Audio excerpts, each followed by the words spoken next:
Well, it's Friday afternoon in a move that is set to redefine the face of broadcasting in Nigeria. TVC Communications has unveiled the country's first set of artificial intelligence news anchors.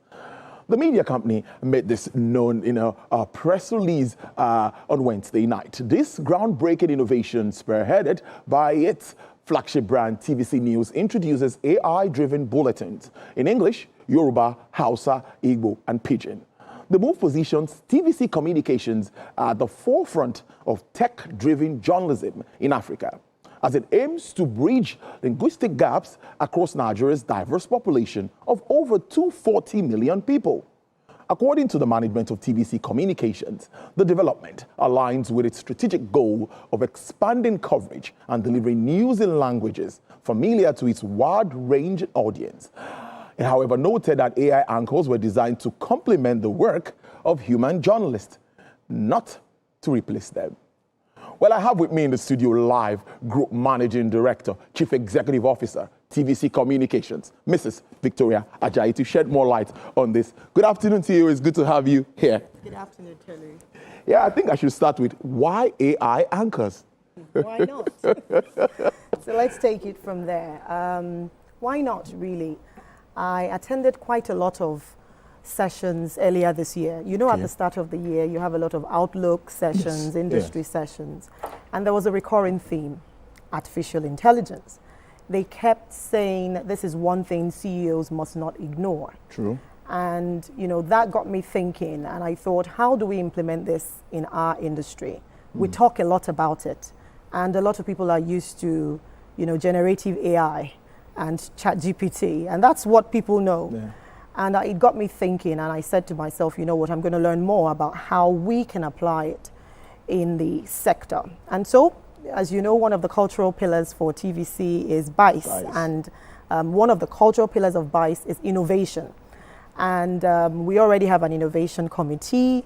And so with the brilliant minds on the innovation think tank, we decided, you know, let's do some research. Let's look at how we can implement this, coupled with my knowledge of AI from some sessions, specific sessions I've attended. We decided it was a project we wanted to take on. So we did a lot of research, and it is a learning curve for us at TVC, but it's a very interesting one. And so we thought this is the first of many AI tools we will be implementing.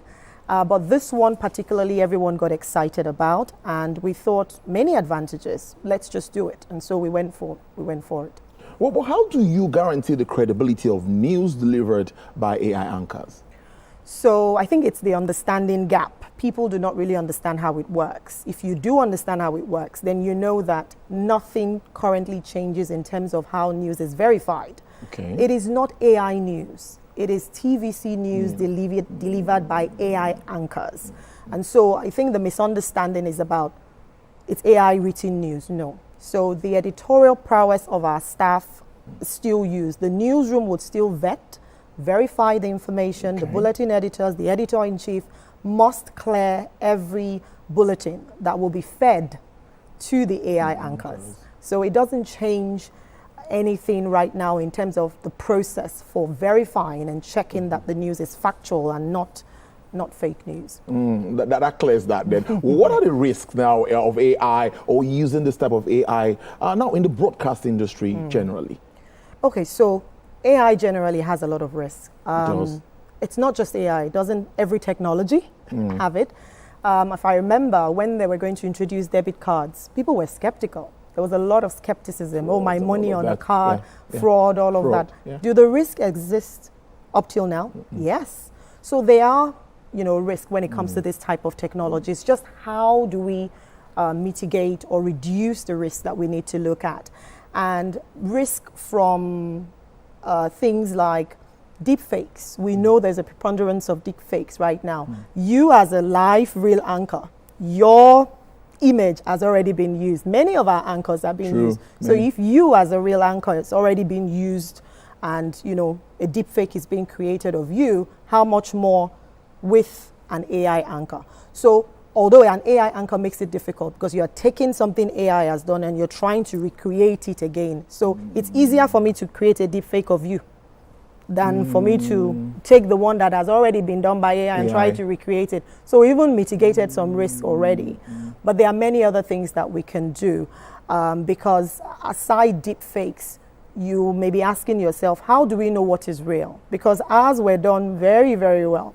That if you don't look closely, you're wondering, is that the real anchor or not? Because we decided to go down a different path to also reduce risk. We didn't want to use anchors that were generic, because right now you can just find anybody, pick anybody online from the various AI platforms and just use them as an AI anchor. But we were cautious of copyright risk, because I can choose to use any image right now, and then a few years down the line or few months down the line, we get a letter from someone saying, you've just used my image wrongly. Why did you use, I'm suing you for using my image and all of that. So we chose to use people who volunteered, who were willing and wanted to use their own faces as AI anchors, our own in-house anchors that people already knew, and our own faces. So it mitigates that risk already. So there are various risks like that. Another risk could be, how do you know that this is news that was generated by TVC's AI anchors? Okay. So we've decided as well, because when we did our research, we checked for all possible risks that could occur with this. And what we've decided is anytime we are putting out AI bulletins with our AI anchors, you will see there that is AI. So you can distinguish that bulletin from that of the real one, because at the top it's been watermarked as AI. You have to be responsible when it comes to broadcasting. You must be able to tell people straight away. So some people are looking at it and we've got feedback and they have said, it looks so real, we can't tell, if it is this person or not. But we tell them, look, it does show there that this is AI. And so, we've put certain things in place already. But very specifically, apart from these generic things we've done, which we expect any responsible company to do, we at TVC News have decided, since we're pioneering this, we're putting together an AI policy document that will not just suit us, but suit the industry. So once it's fully developed and ready, we will be sharing this with the regulator and the rest of the broadcast industry to adopt if they want to. The sky is big enough for everybody. We expect that others will jump on this. And so we already have a policy that people can build on and work with for the sector. And also training of our staff, just so that they're able to discern, apart from things like watermarking and specific things that we have done to make it hard for anyone who wants to take those bulletins and recreate. But our people are quite perceptive. If you see perhaps any of our bulletins, the ones we've done in the various languages anywhere else, you would immediately want to go, why is it on that platform and not on the TVC News' original platform? So already you can discern to say, okay, why doesn't it have the TVC News' logo? Why doesn't it show AI? Another thing that we're quite cautious about is ensuring when they are introduced as AI anchors. They are not. So already you can tell if it's real, or if it's a real person, or if it's an AI anchor. So we have put a lot of things in place because those risks are being thought about as we go along. But like I said, it's a learning curve. We're still on that journey and we'll continue to learn about it. We don't know it all. TVC News first, as always. Now, what really can we highlight some of the benefits of this new technology? Well, there are lots of benefits, but I'll start with the easy ones. Speed. So you're a male anchor, perhaps you don't need makeup and things like that. But if news is breaking, news is one that news does not sleep. We are the ones, humans, that sleep. When it breaks, it breaks. And so there are instances where we need to get news out very, very quickly, and you don't need the anchor to come into the studio, get dressed, get the script, to do this, do that, where we can feed it. We already know the news that's breaking. Feed it to the AI anchor and they deliver it very, very quickly. So speed is one thing. But aside speed, we look at even safety of our anchors. So when I say safety, it's not about being in the place. I'm talking about when the pandemic, because I began to, when I was reading, I saw that, I realized this commonality with AI anchors started during COVID, where a lot of people had to be separated and be on lockdown. And it can happen again. There could even be a mini, not a pandemic, maybe an epidemic or something where you just have to be separated from Or it could even be a dangerous situation where you can get the information, you can get the news, but you don't want to put the lives of our anchors at risk. You can feed it to the AI anchor to deliver that news. The fact is people want that information and they want it immediately. And so safety is one thing, speed is another thing. You also have, of course, it can be monetized. The revenue side is also an option there, but affordability is one thing a lot of people do not know.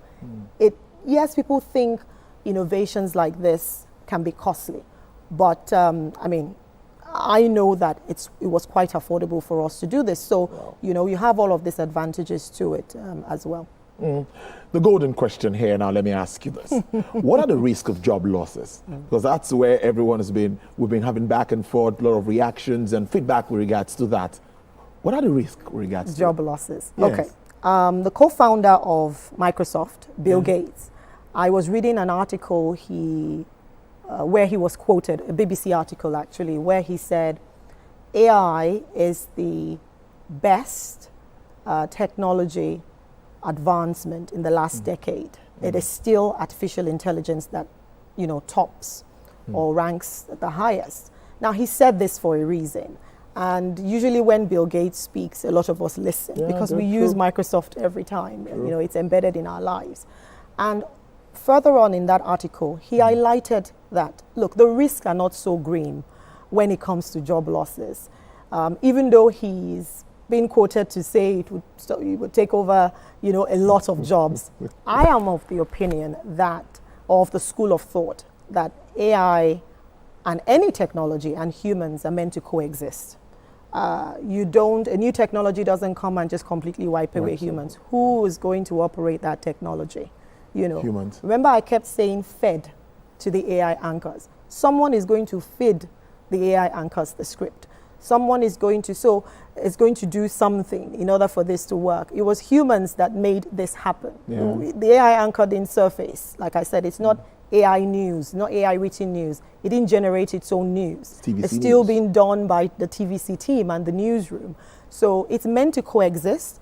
And I will say this again, AI isn't just going to take anyone's job just like that. It is humans who learn and who are behind, who get behind the technology that would easily replace those who do not learn it. So the humans who are learning AI and get involved in AI are the ones who will be at a better advantage and may likely take the jobs of those who aren't using AI at all. It's a good place to leave it. I must thank you so much. Group Managing Director, Chief Executive Officer, TVC Communications, Mrs. Victoria Ajayi. Thank you so much for joining us on Business Nigeria. My pleasure. Thank you. Enjoy your weekend. Thank you. All right then.